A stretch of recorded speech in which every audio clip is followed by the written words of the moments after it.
আসসালামু আলাইকুম সুপ্রিয় দর্শক মণ্ডলী।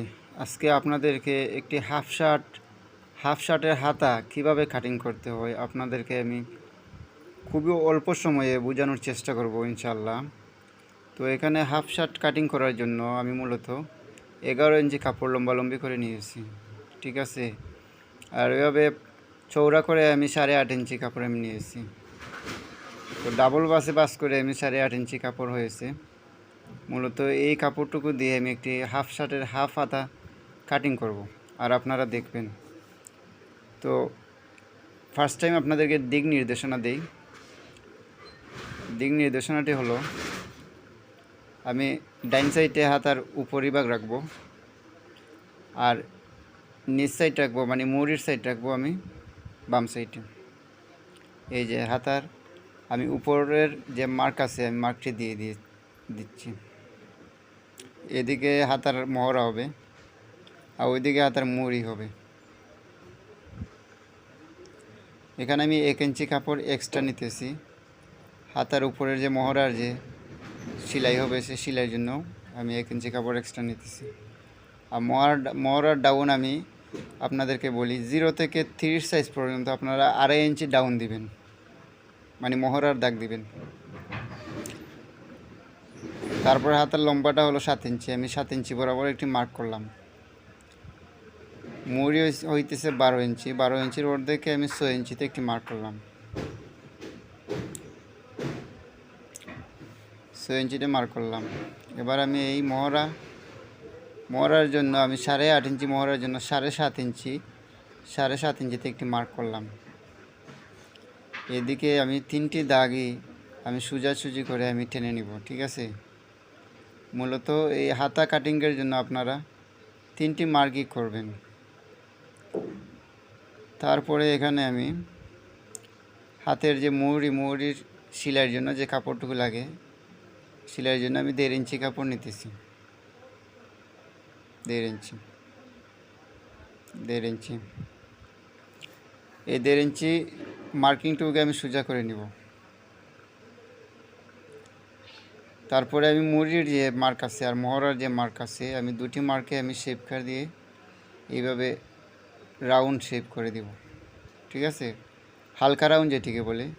আর এদিকে আমি একটু ক্রস করে নিতেছি যাতে সেলাই কাপড়টা উল্টানোর পরে সমান হয়ে থাকে। এদিকে আরও 1/2 ইঞ্চি কাপড় আমি এক্সট্রা নিতেছি মুড়ি এবং মোড়াতে।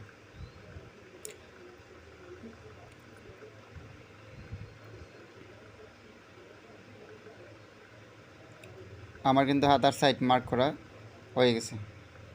এখন যেটি মার্ক করতে হবে, আমার এই যে মহড়া যেটি আছে, মহড়ার তালপাত সহকারে আমার মার্কিংটি করতে হবে। এখন যে আমি এই যে পেটের সাইড আছে শেপ কাটের, এই পেটের সাইড দিয়ে আমি মহড়ার মার্কটা করলাম। মূলত যে মার্কটা করেছি এই মার্কটি হলো তালপাতের মার্ক। সামনের অবশ্যই হাফ হাতার শার্টের তালপাত অবশ্যই আপনারা কাটতে হবে।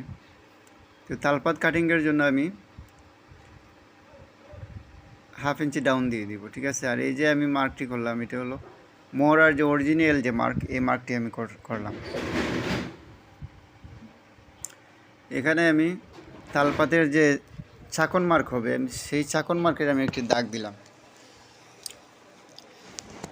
আমি এবার দেখবো যে হাতার মহড়া কত ইঞ্চি হয়েছে, 8.5 ইঞ্চি বরাবরই হয়ে গেছে, ঠিক আছে। এবার আমি এই মার্কিং বরাবর আমি 3টি পাশে আমি কাটিং করে নিব।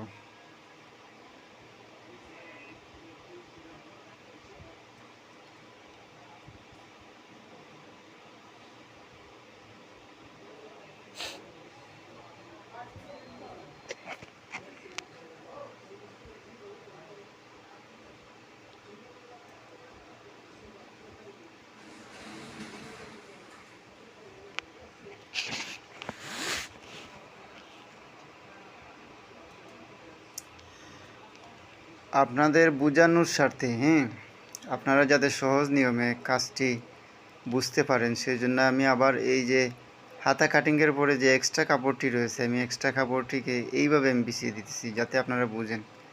আবারও একটু রিপিট করি। মহড়ার সাইড, হাতার সাইড, 3টি সাইড আমার কাটিং করা আমি কাটিং করেছি। আর এখন যে আমি কাটিংটি করতেছি এটা হলো তালপাট সাইড। শার্টের যে হাতার যে সামন পার্ট আছে, সামন পার্টের আমি 1/2 ইঞ্চি ডিপ করে আমি এই তালপাটটি কাটিং করতেছি। এভাবে চাখন মার্ক দিয়ে দিবেন। দর্শক, এইভাবে যদি আপনারা একটি হাতা কাটিং করেন তাহলে আশা করি জামার যে মহড়া আছে আর হাতার যে মহড়া আছে, দুইটি মহড়াই এক্স্যাক্টলি এই অ্যাটাচড হয়ে যাবে খুব সুন্দরভাবে। তো চেষ্টা করেছি আপনাদেরকে যতটুকু সাধ্য অনুযায়ী বুঝিয়েছি।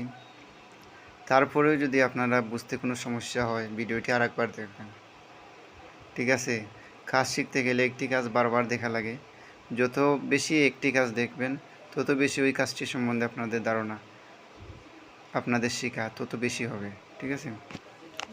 তো আমি আমার মতো সাধ্য করেছি, আপনারা আপনার মতো সাধ্য করেন। কাজ শিখতে গেলে কেউ কিন্তু আগে থেকে কাজ শিখে আসে না, কাজ শিখতে হয়।